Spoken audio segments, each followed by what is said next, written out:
All right, boom, bam, pow. It is Friday. Happy Friday, everyone. This is for the 21st of August. What do we got going on here? Starting at the top, core temperature warm up. Zach and I were talking about the animal warm up for you OGs or people that were here about a year and a half ago. It's something that we did quite often. Wasn't the most crowd pleasing thing in the world, but this is kind of like that. Now we're doing 3 rounds of you're gonna butt kick down, so that's 50 feet. High knees back, and then lateral shuffle one direction down and lateral shuffle the other direction back. You're gonna do three rounds of that. There's some craziness going on in the open gym area. Then we have 2 rounds, 5 standing Cuban presses. No more than 5 pounds each hand. This is for proper movement of our scapula and shoulders, especially when we're going from here to there. We want to make sure we don't wing out, we're not too far forward. So when we're doing this, from here to up, and then this transfer, do let those elbows come down a little bit. We don't want to be up like this, come up, but especially when we're coming down here, let them sink, come back down, and boom. We don't want to create an impingement in our shoulder. So once again, it's up here, let the elbows come down, feel them in the pockets of that shoulder blade. And just nice, solid. You should feel this starting to rock and roll. Maybe my biceps are going, all that jazz. And then pressing up. Remember when we're pressing up, it's not up and forward, but it's up and back, up and back. After that, a 20-second empty bar deadlift hold at mid shin. So we're not just chilling there. The reason for that one is to make sure we're at a good starting position and people can feel where their starting position should be with a deadlift, specifically the clean deadlift, which we're doing a lot of today. So coaches, when you're doing this, this is a time for the warm-up. In general, the warm-up isn't there just to lollygag around, eat some food, blah, blah, blah, but see how people are moving. That's what this warm-up is for. So we can assess to see like, this person's not doing great today. They don't feel the best, they have tight hips even after this warm-up, so we're not gonna have them go full depth. Well, this is to see if people truly understand where their starting position of their clean should be. So during that 20 seconds, members, remember, we're thinking we're actively pulling that bar against our shins, shoulder blades roll back and down. We should feel the hamstrings used a little bit, so the butt is up a tad, but remember, we're always thinking about pushing our feet into the ground even before we start pulling. So during that time, bar against the shins, shoulder blades roll back and down, abs tight, and I want you actively pushing your full foot into the ground. If you're doing this right, you should be shaking after the 20 seconds. Coaches, make sure they're doing this.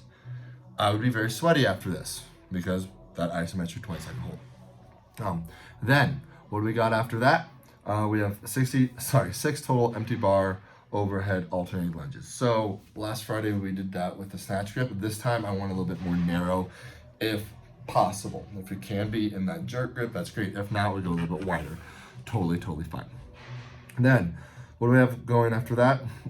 We have the EMOMs that are coming back that we did with snatches last week. This time it's with our clean and jerk. Thank you 530 for noticing. It was 5:30, 6:30, I can't remember, noticing my math that was wrong. So the math is fixed this time. But we're starting with 5-minute EMOM, 2 clean high pulls. Just good snatch pulls, now it's high pulls. Thinking about pushing through the grounds and the aggressive pull up, all right? Then, 1 power clean plus 1 push press.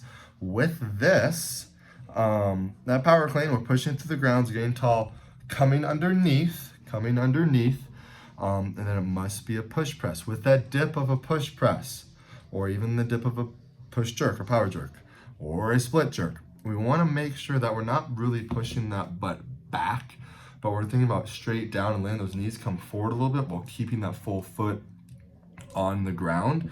Why is that? It's going to keep in a nice stacked position and make it so that when we dip, it's like our back is up against the wall, so that bar doesn't go forward and we stay in that frontal plane. So always remember that. And then push through. Don't start pressing early. You should start pressing once that bar floats off of you because of that aggressive hip extension you're going to have. Aggressive hip extension. Then we finish through, not arching too much, rib cage pulled down, bar pushing up and back with the shoulders. Then we go into 5-minute EMOM, 1 power clean plus 1 front squat plus 1 split jerk. So catch the power clean, stand up all the way, go into that front squat. We pop it up, boom, big breath in. Then that proper dip comes in. Chest tall, elbows might be slightly down a little bit more because remember, an optimal position for pressing isn't up here, but if my bar is here, my elbow is slightly in front of the bar, all right? It's an optimal pressing position. With the split jerk, so we're building up there. And then minutes 15 through 21 is 1 clean and split jerk. That's where we're at, that's 70% of what we hit last week. And we're just building up. Some people might PR, some people might not. Remember, technique overload. Then, last week we did 40 bar facing burpees per time. This week we have 30 alternating single arm burpee, dumbbell, power clean, and jerks. So a combination of, it's basically a double press, except you must make contact at the shoulder, then come up and press, all right? I'm totally fine if you're coming up from that burpee and you're in a crazy power position, meaning no slight bend in those knees and everything, like you call it power clean, then extend the hips and press up, that's fine, but show lockout and you're switching arms every single time. On those burpees, we're making sure the chest touches the ground, not one chest touching dumbbell, and then the ground, but chest touching, both packs touching the ground. This is gonna be a quick one, real quick one.